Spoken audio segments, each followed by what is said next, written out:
Hello friend, आप सबका स्वागत है हमारे यूट्यूब चैनल स्टडी टीम में। तो चलिए आज की क्लास शुरू करते हैं। और आज की क्लास शुरू करने से पहले हमने जो पिछली क्लास में पढ़ा था उसके बारे में थोड़ा हम देख लेते हैं। तो पिछली क्लास में हमने पढ़ा था कि समास का शाब्दिक अर्थ क्या होता है, फिर समास की परिभाषा हमने पढ़ा, फिर उसके बाद समास के कितने भेद होते हैं वो पढ़ा। समास के कितने भेद होते हैं? तो समास के मुख्यतः 4 भेद होते हैं। पहला होता है अव्ययी भाव समास, दूसरा होता है तत्पुरुष समास, तीसरा होता है द्वंद्व समास और चौथा होता है बहुब्रीहि समास। ठीक है। फिर उसके बाद हमने अव्ययी भाव समास के बारे में पढ़ा था। फिर उसके बाद तत्पुरुष समास के बारे में हमने देखा था। तो हमने बताया था कि तत्पुरुष समास के जो तत्पुरुष समास है उसके 6 भेद होते हैं तथा 2 उपभेद होते हैं। तत्पुरुष समास के कितने भेद होते हैं? 6 भेद। तथा उपभेद कितने होते हैं? तो उपभेद हैं 2। ठीक है। तो हमने तत्पुरुष समास के 6 उपभेद में से 4 हमने पढ़ लिए थे और 5वां आज हमको पढ़ना है। तो चलिए शुरू करते हैं।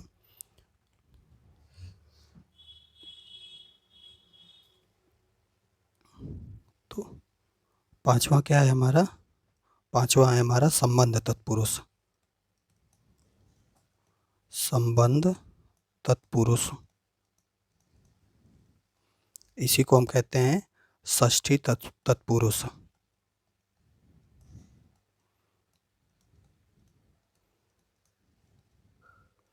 ठीक है। तो चलिए इसके बारे में पढ़ते हैं हम क्या होता है। तो ऐसे समासिक पदों के बीच से का, के, की चिन्ह का लोप हो जाता है। ठीक है। चलिए लिखते हैं ऐसे समासिक, ऐसे समासिक पदों के बीच से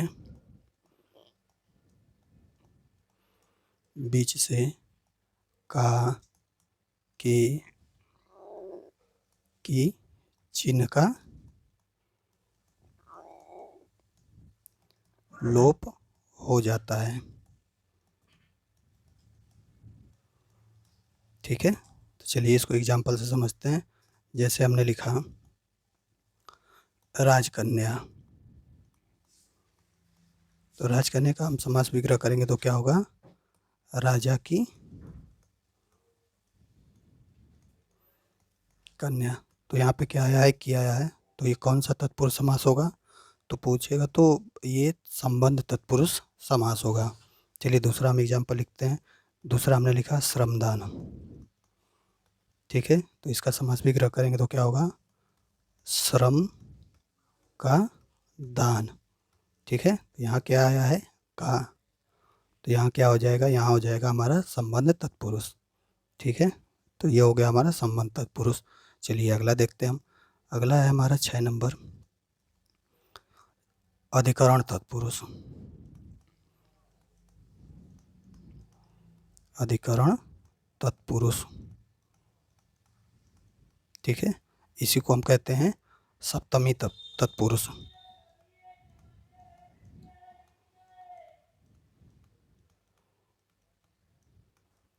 इसको क्या कहते हैं? हम इसको कहते हैं सप्तमी तत्पुरुष। तो चलिए इसके बारे में देखते हैं हम। तो ऐसे समासिक पदों के बीच से में पर चिन्ह का लोप हो जाता है। ठीक है। ऐसे समासिक पदों के बीच से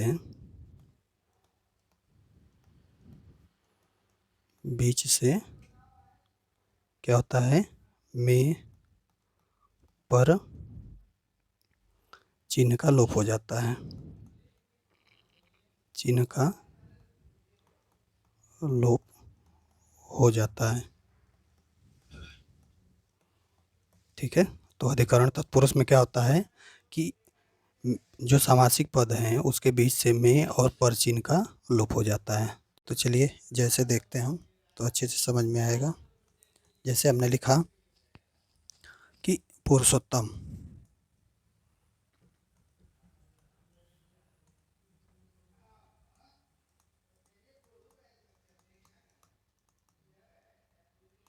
पुरुषोत्तम, तो इसका समास विग्रह करेंगे हम तो क्या होगा? पुरुषों में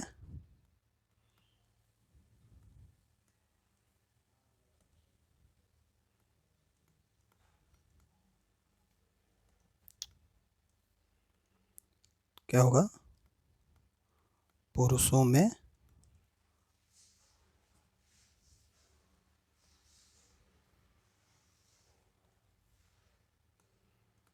उत्तम।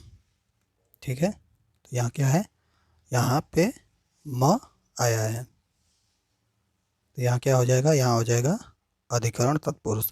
जैसे दूसरा लिखते हैं हम, रणवीर।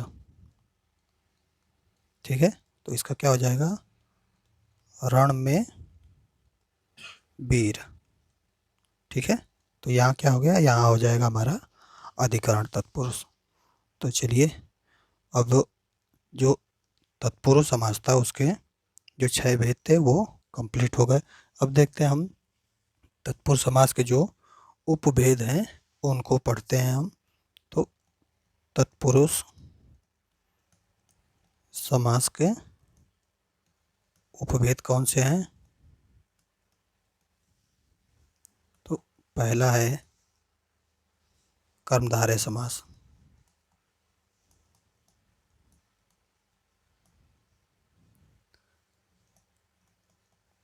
और दूसरा है द्विगु समास।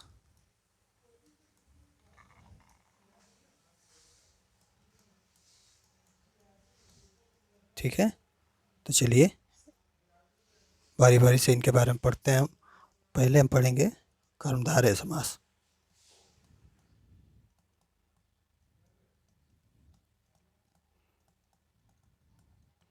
कर्मधारय समास किसे कहते हैं, तो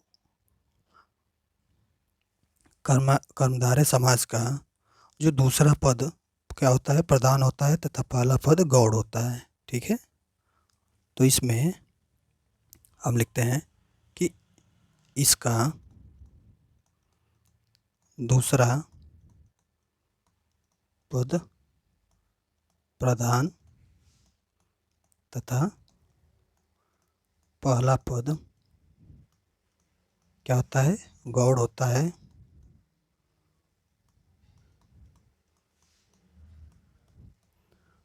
गौड़ होता है, साथ ही इसके दोनों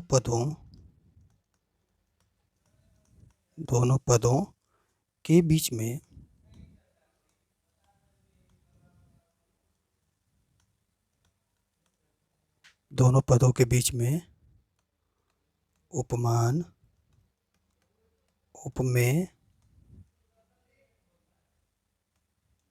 ठीक है, उपमान, उपमेय या विशेषण, विशेष्य, विशेषण विशेष्य का संबंध पाया जाता है, संबंध पाया जाता है।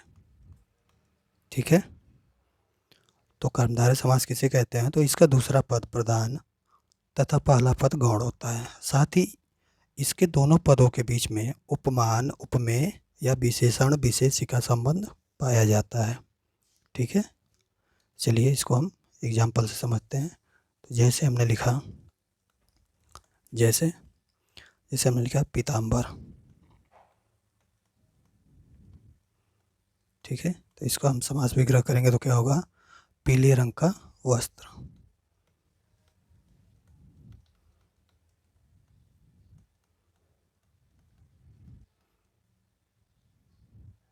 ठीक है, तो इसमें क्या हो रहा है, इसमें विशेषण और विशेष्य का संबंध पाया जा रहा है। ठीक है, विशेषण और विशेष्य।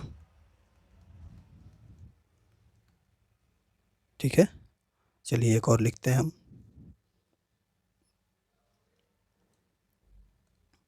जैसे हमने लिखा नीलकंठ।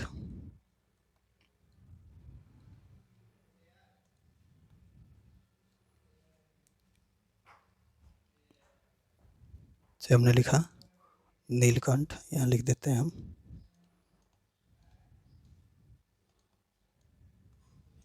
इसका समास विग्रह करेंगे तो क्या होगा, नीले रंग का कंठ। ठीक है, तो इसमें भी क्या हो रहा है, इसमें विशेषण और विशेष्य का संबंध है। इसमें भी विशेषण और विशेष्य। ठीक है, चलिए एक और लिखते हैं हम। जैसे हमने लिखा राजीव नयन,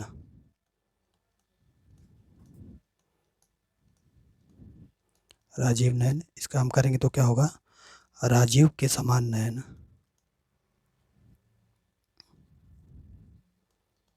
राजीव के समान नयन।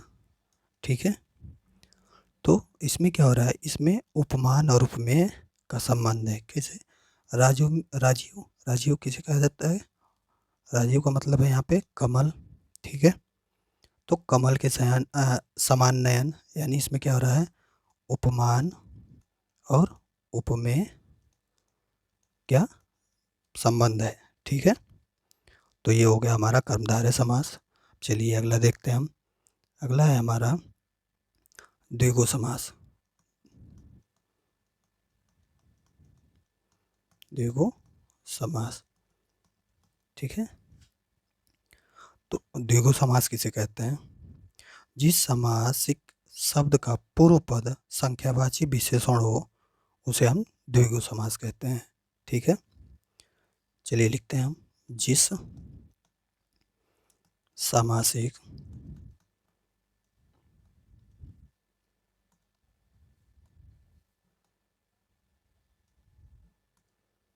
जिस सामासिक जिस सामासिक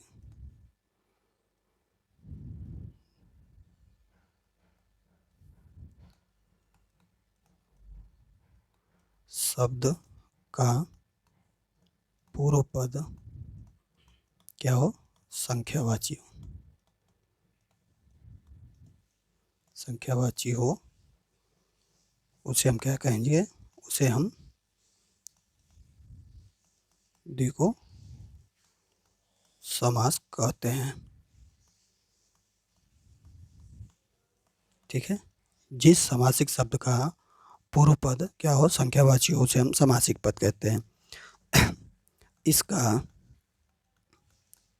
विग्रह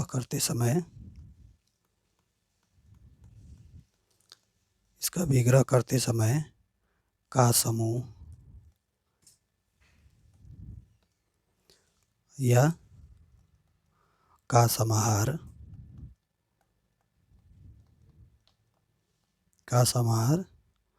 जैसे शब्दों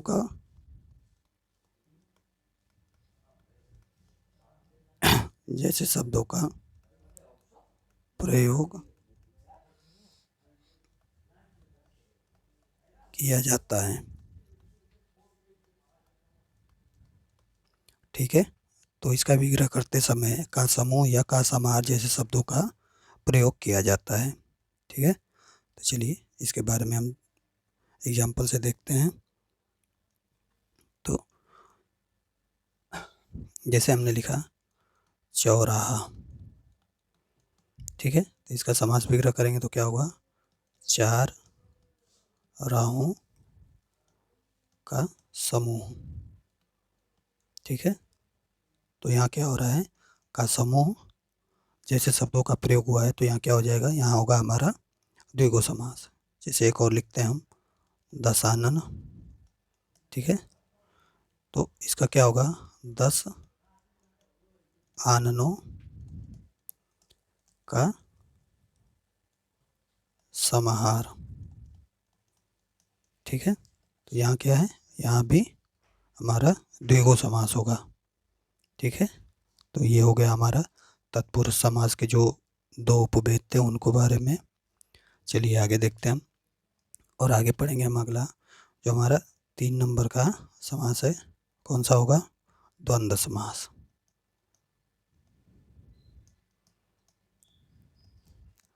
द्वंद्व समास किसे कहते हैं, तो जिस समास के दोनों पद प्रधान हो उसे हम द्वंद्व समास कहते हैं। ठीक है, जिस समास के दोनों पद प्रधान हो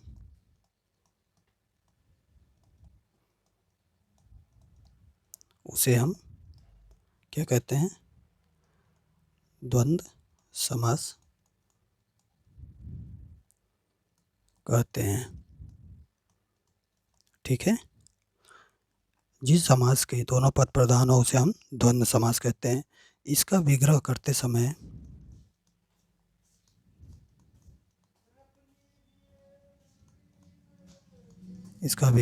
समय दोनों पदों के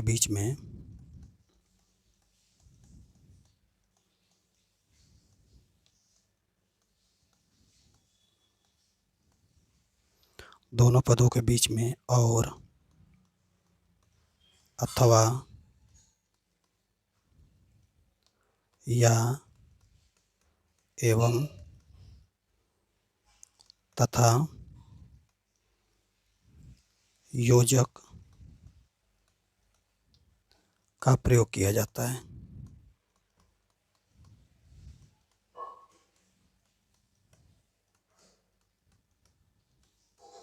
ठीक है, तो इसका विग्रह करते समय दोनों पदों के बीच में और अथवा या एवं तथा योजक चिन्ह का प्रयोग किया जाता है। ठीक है, चलिए हम इसको एग्जाम्पल से समझते हैं, तब और अच्छे से समझ में आएगा। तो जैसे हमने लिखा माता पिता, माता पिता, तो इसका विग्रह करेंगे तो क्या होगा? माता और पिता। ठीक है, एक और लिखते हैं हम भाई बहन, तो इसका क्या हो जाएगा? भाई और बहन। ठीक है, से एक और लिखते हैं हम लाभ हानि, तो इसमें क्या हो जाएगा? लाभ और हानि। ठीक है, तो इन तीनों में क्या आया है? और आया है, तो यहाँ क्या हो जाएगा? यहाँ होगा द्वंद्व समास। जैसे एक और लिखते हैं हम खरा खोटा। ठीक है, तो ये इसका विग्रह करेंगे तो क्या होगा? इसका होगा खरा या खोटा। ठीक है, तो यहाँ क्या हो जाएगा? यहाँ होगा हमारा द्वंद्व समास। चलिए अगला देखते हैं हम, और अगला है हमारा 4 नंबर समास। कौन सा है? बहुब्रीहि समास। बहुब्रीहि समास। ठीक है, तो चलिए इसके बारे में पढ़ते हैं हम। तो जिस समास में कोई भी पद प्रधान न हो, अर्थात समास किए गए दोनों पदों का शाब्दिक अर्थ छोड़कर तीसरा या अन्य अर्थ लिया जाए तो उसे हम बहुब्रीहि समास कहते हैं। ठीक है, चलिए लिखते हैं हम इसके बारे में। जिस समास में कोई भी पद प्रधान न हो, अर्थात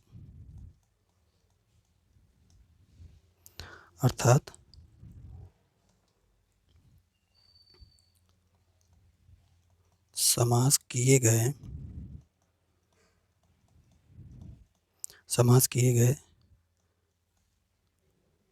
दोनों पदों का शाब्दिक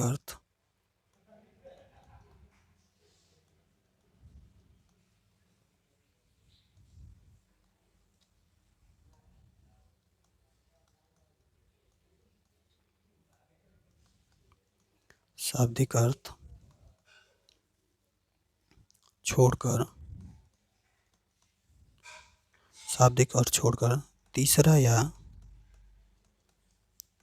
या अन्य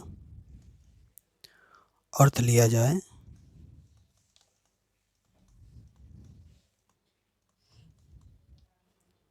तो उसे हम क्या कहेंगे, उसे हम बहुब्रीहि समास कहेंगे।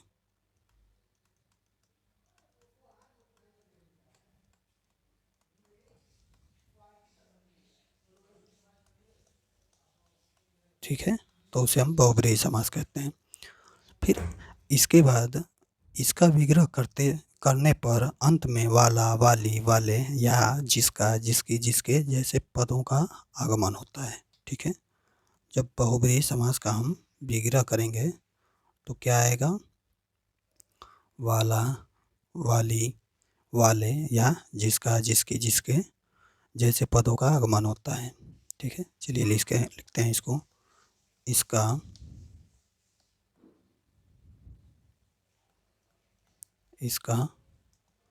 विग्रह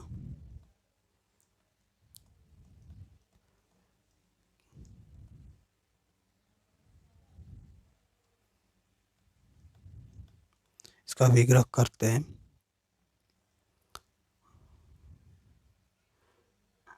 इसका विग्रह करने पे, ठीक है, इसका विग्रह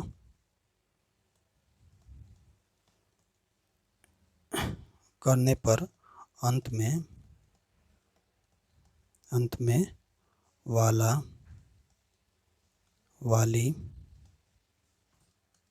वाले या जिसका, जिसकी, जिसके जैसे पदों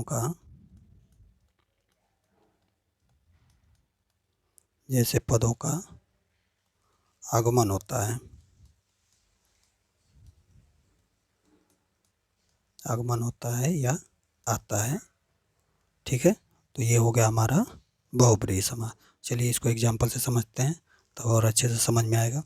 जैसे हमने लिखा पीताम्बर, ठीक है, तो इसका हम विग्रह करेंगे तो क्या होगा, पीले हैं वस्त्र जिसके, पीले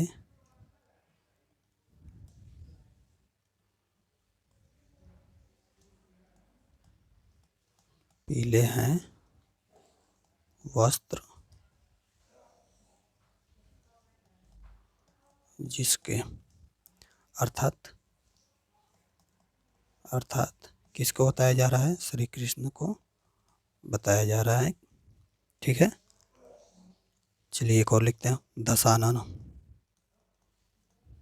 दशानन, तो इसका विग्रह होगा, दस है आनन जिसके, अर्थात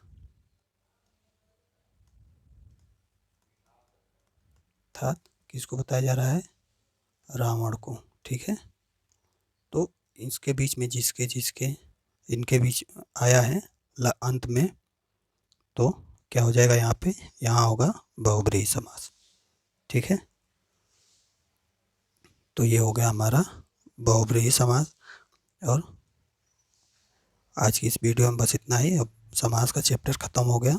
तो अगर आपको वीडियो अच्छी लगी हो तो प्लीज़ लाइक एंड सब्सक्राइब ज़रूर करें।